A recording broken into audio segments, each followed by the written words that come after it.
theatre, film, TV and more. Suzy Rong reviews it all on Joy Drive.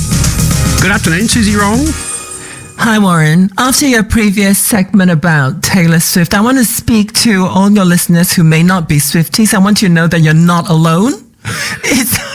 It sometimes feels that way for those of us who are not super keen on that particular artist, and we're quiet about our maybe dislike for the artist, because Swifties are terrifying and very sensitive. I have to confess, I'm not a Swiftie at all. So we've just learned to shut up about it and let them carry on. Look, I think, I don't mind her. We play her music. I like playing her music, but I don't know much about it, to be honest. Well, I shall not go on either. I'm genuinely terrified. Are you terrified? Really? Are they that bad?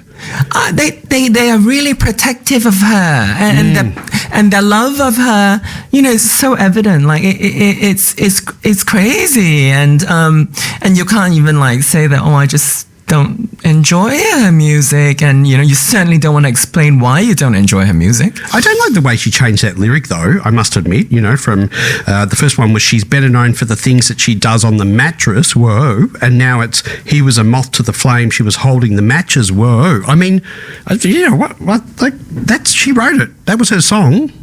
Well, times have changed. Maybe she feels it's a bit slut shaming, I don't know. Yeah, well, yeah. We can't go back and erase our past, Suzy, can we? We can't, because we are not billionaires, but that's a different story. Okay, today we are talking about Drag Me to Dinner. The Joy Drive Snap poll at the moment is about 50-50 in terms of those who thought it was hideous and those who thought it was fabulous. What did you think of it? I thought it was fabulous. And let me state my case. Interesting conversation. Good. In every episode of Drag Me to Dinner, streaming on Disney Plus, two pairs of famous drag queens compete to be determined the best thrower of dinner parties. They get 90 minutes to conceptualize and cook and design and dress up the space before the judges, or judgers, as they're called on the show, arrive to be entertained. Clearly, none of this is accomplished with any level of seriousness. Drag Me to Dinner is full of chaos, but in the best way possible. The parties are judged on 1, design and decor, 2, food and drink, and 3, entertainment and overall vibe. For each challenge, a different theme is set, such as divorce party, Tupperware party, slumber party, baby shower, etc. Joke prizes include a Fran dresser and a bidet Davis. It is all very, very silly, but an absolute riot if you're in the right mood. Bianca Del Rio is one of the judges, and for those who know her work, she is an extremely acerbic comedian. She sets the tone for the show, and I'm just a huge fan. Bianca's not the only queen from the RuPaul's Drag Race universe. More than half of the cast are luminaries from the iconic American reality series. Neil Patrick Harris is producer of the show and also performs as another of the judges. We watch them being wined and dined in surreal fashion in 2 separate rooms at a film studio, and then retreat to a deliberative process before the winners are announced. In other competitions, where contestants do their best to bake the most delicious cakes or design the most beautiful clothing, the queens in Drag Me to Dinner do their best to entertain the judges, including plying them with drink to ensure a great time is had by those in attendance, and more importantly, by those of us watching at home. Warren gave me some very big laughs, even at my second viewing, but it sounds like you have a different response to it. When you go to a drag performance, I mean, I love a good drag performance. Don't get me wrong, I really do, when they're a good drag performance. But when you go to a drag performance and it's not good, and you look at the crowd and everyone's smiling, and they're smiling because, not out of, oh, it's funny, but out of, oh, just don't pick on me, please, because you're not that funny, and I know you're going to pick on someone from the audience to pick up your show. I felt like that when I was watching Drag Me to Dinner. Honestly, I didn't find it funny at all. I found the humour terrible. Honestly, I found the hosts not that good. Neil Patrick Harris, honestly, they were cutting to scenes with him and it just was cringeworthy. Honestly, Suzy, maybe I was in the wrong mood. I don't know. I was watching them, I was thinking, is that meant to be funny? Am I meant to be laughing at that? Because I'm not. It was terrible, honestly. I don't think all of it was successful, for sure. Some of it was cringy. And a lot of like the staged bits, the scripted bits, That's like you were the saying, the Neil Patrick Harris, what happens backstage, some of that is pretty cringy and badly written. But I think maybe the overall tone of it is so slapdash and chaotic. Very chaotic. For me, it makes it easy for me to forgive it. Like, it doesn't take itself serious on any level. But at the same time, it is quite sort of intensively produced. It doesn't feel like a cheap show. So I think visually it's quite good. And I think it's actually cut very well. It's cut really quickly so to sort of help with the pace of it. I think it really helps that I have, because I love the Drag Race universe, so I have this sort of relationship with these characters. And even though it's not sort of an official part of the franchise, it's sort of, you kind of bring along your kind of history and your knowledge of these characters into the story a little bit, and maybe the tone of it as well. I was thinking, I appreciate this show because queer people need light entertainment too, and we can't always rely on gay just queer content that always has some sort of reference to our trauma. Do you know what I mean? Like, even in like Heartstopper, which is about kids, or other sort of comedies, we always have to touch on the really difficult parts of our life to make the content seem relevant or meaningful. And this one, I don't think there's even an ounce of that sort of stuff in there. So I thought that, that was, in a way, it is in a way a new thing, because even in Drag Race, there's always this substantial segment in there where they try to give you more information of how this person came to be, how that person became a drag queen, etc. And that always inevitably involves trauma. So I appreciated that portion of it as sort of like a new experimental thing. I mean, look, the drag queens, I found that part, I suppose that was entertaining watching it, but the whole stage part by Neil Patrick Harris just brought the whole thing down for me. It was I just hated it. I really hated it. But the drag part, it was fun.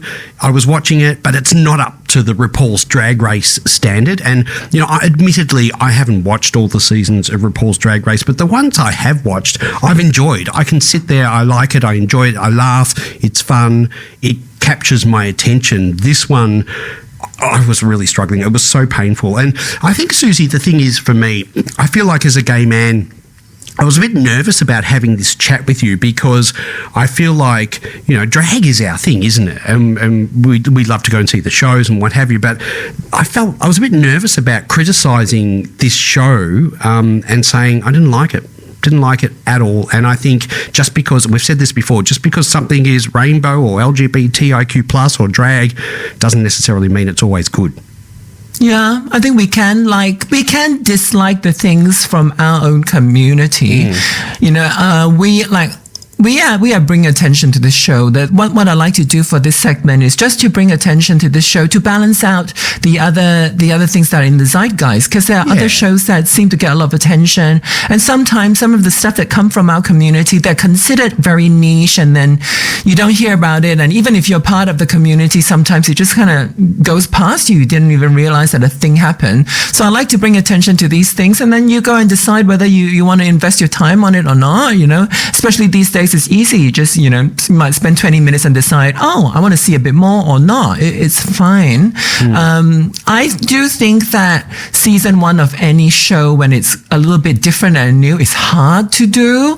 And there are, this show, even though it's just like 25 minutes per episode, it has so many elements to it. And I think if it does have an opportunity to come back for a second season, I imagine it will get more refined, as RuPaul has. I think it's 15 seasons now. Like, it has such a long history, and it's refined to a point where it's just, it's winning every award all the time. It's that great. But it does need an opportunity to polish up a little bit. All right, Suzy, maybe I'm being too harsh on it. I did like the other host. I can't remember. Murray Hill? Yeah, I liked Murray Hill. I thought Murray Hill was good, and I think Murray Hill could have, probably done it all by themselves.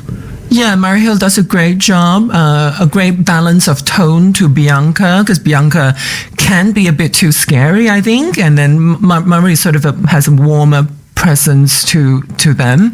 Another thing I like about the show is that it reminds us of what we do best, which is transgressive and sort of like subversive humor, and it's a bit dangerous. And they're trying. I think what they're trying to do is to bring that sort of transgressive humor into like a family format. They actually do point out to themselves about the strangely like they make it seem like the family friendly format, but actually it probably isn't.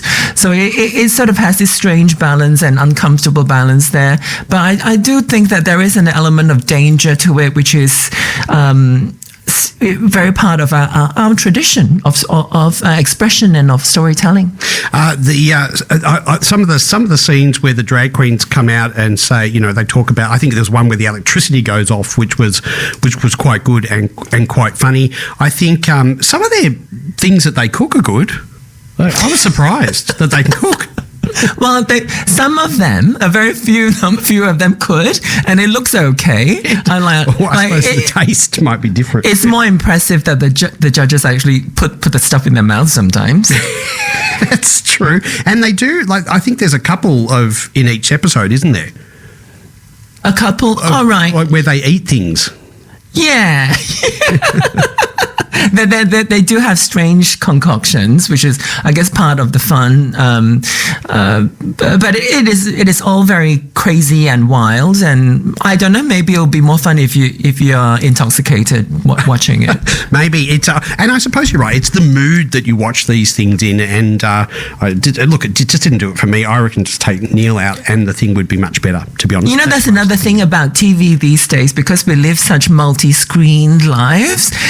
It is the kind of show that's really good in the background. Yeah, that's true. Yes. You know what I mean? Like if you're cooking dinner or just like doing some stuff, or you're just like looking endlessly on your Instagram, it's just a nice thing to have in your background. There's people laughing, there's like jokey music the whole time. You sort of pay half your attention to it, and it's really pleasurable that way. I think if you're sitting down with the lights shut off, hoping for something, really satisfying, it's not going to hit the spot that way. I agree with you, Suzy. I think that's it. While you're washing the dishes, vacuuming, got your headphones on, watch it.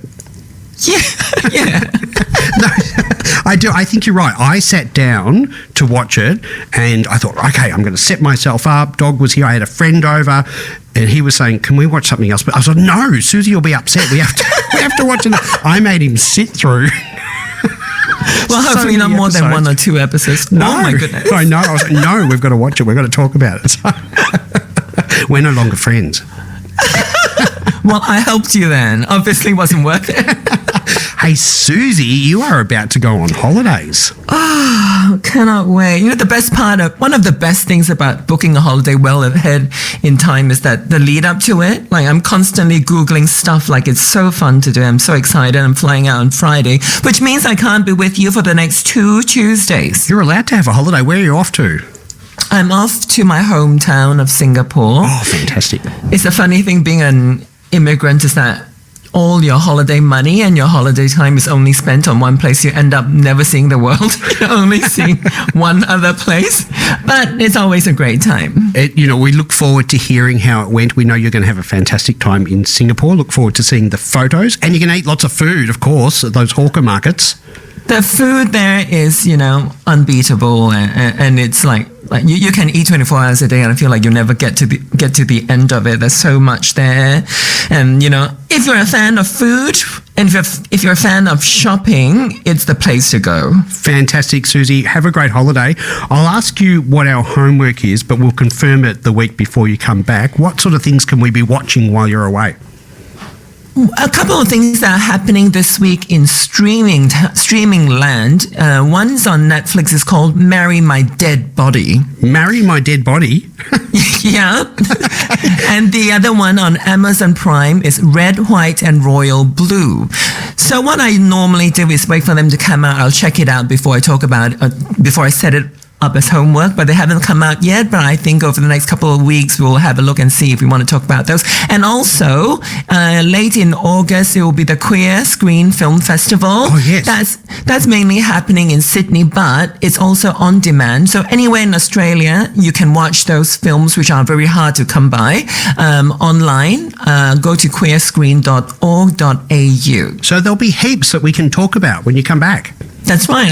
We'll just have to decide what to settle on. All right, Suzy, have a wonderful holiday, and thank you so much for all your time that you volunteer to bring this segment to us every single week, because it does take a lot of time. You've got to prepare your review, watch the series as well. So we always appreciate it, and we love having you on Drive. So thank you so much, Suzy. I always love being here, and I'll see you when I get back. Thank you. Thank you, Suzy. Joy Drive.